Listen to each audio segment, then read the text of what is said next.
Uganda has over the years become a preferred education destination. A 2024 report on foreign students studying in Uganda indicates an increase of foreigners applying for students' pass in the last 5 years. According to the report by the Directorate of Citizenship and Immigration Control, applicants shot from 42,163 between 2018 to 2021 to 46,685 students between 2022 to 2024. However, despite the achievements, the problems that have been previously been associated with education, including congestion, poor infrastructure and shortage of teachers, still persist in some schools. These challenges were reflected in the Citizens' Manifesto, an opinion poll conducted by Vision Group between March and May this year. 34% of the respondents listed education as their second most pressing issue. In Busia district, parents and local leaders say education has become a luxury instead of a right.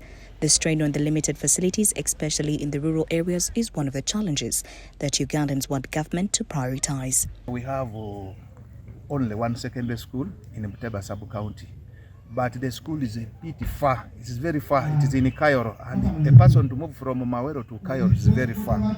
So I was also requesting that at least government could see these sub-counties which are very large. They could add another secondary school at least.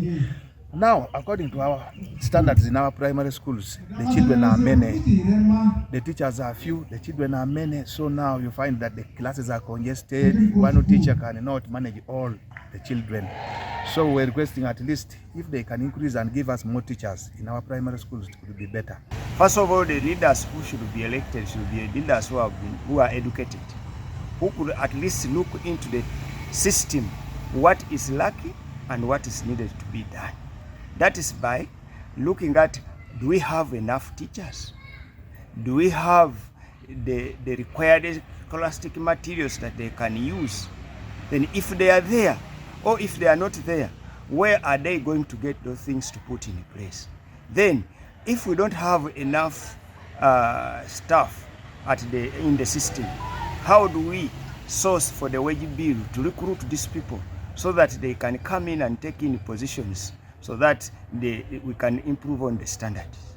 Then too, there should be people who are forecast, who could actually influence the system so that they can lobby for the wage bill to ensure that the teachers are promoted. Those ones who are educational assistants are promoted to senior education assistants. And those ones who are senior assistant educational officers be promoted to the deputies, then the deputies to the head teachers.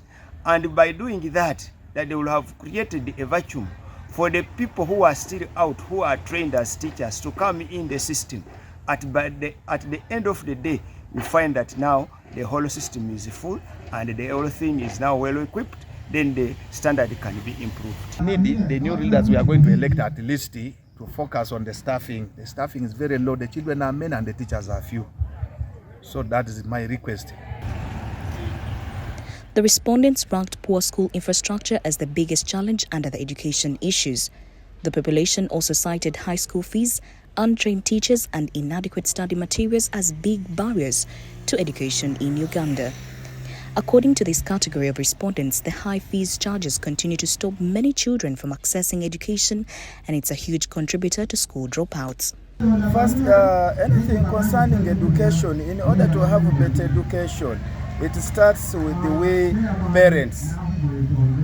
We parents, we are supposed to support our children where needed.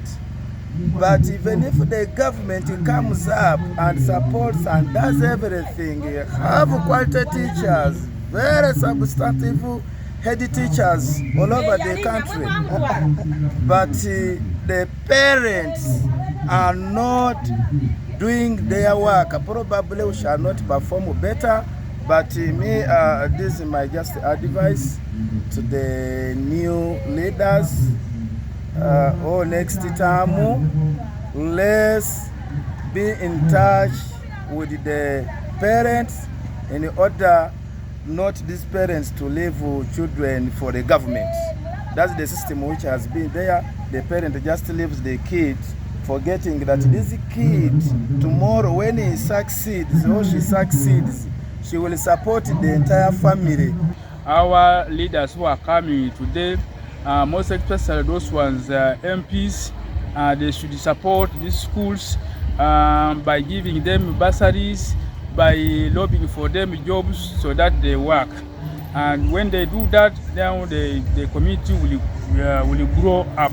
We parents, we need to work in a hand with the government officials in order to see that we improve in the standard of education. The government has tried very much to do its work by recruiting teachers, head teachers, inspectors, all levels. The government have tried, but you find the government is trying, but we the parents, we are not supporting our children where it is needed.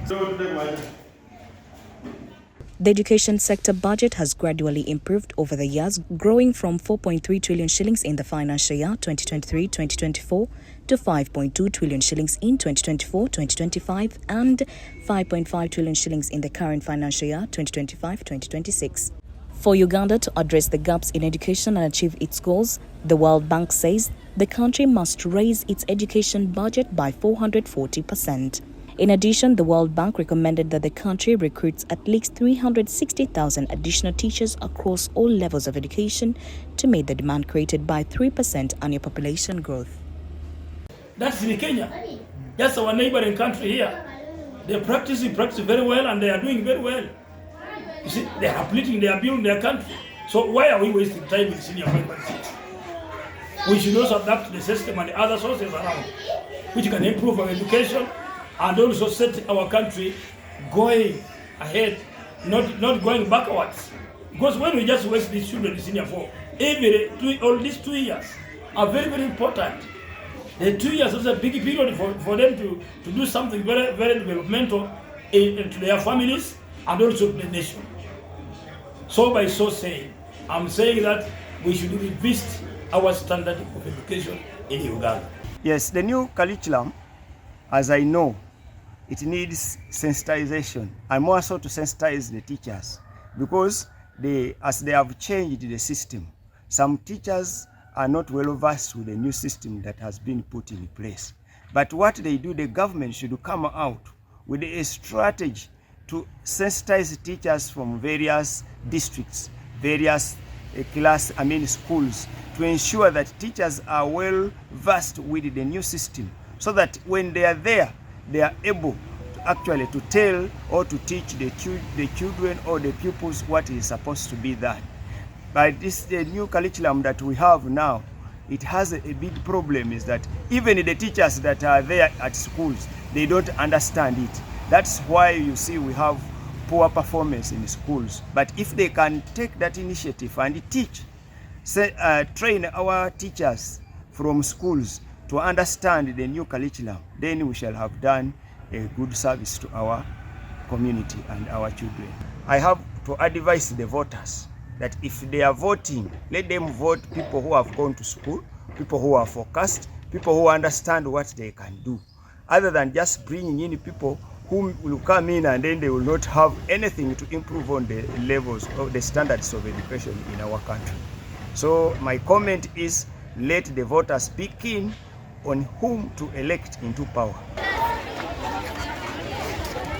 Citizen Manifesto reflects what Ugandan voters care about most as top concerns ahead of the 2026 general elections. The People's Manifesto has been running for 4 consecutive election cycles, and education remains one of the major concerns in all surveys. The survey, which covered 6,006 Ugandans across 58 districts and all 17 sub-regions, showed that education is the second most pressing issue behind health, which covers 53%.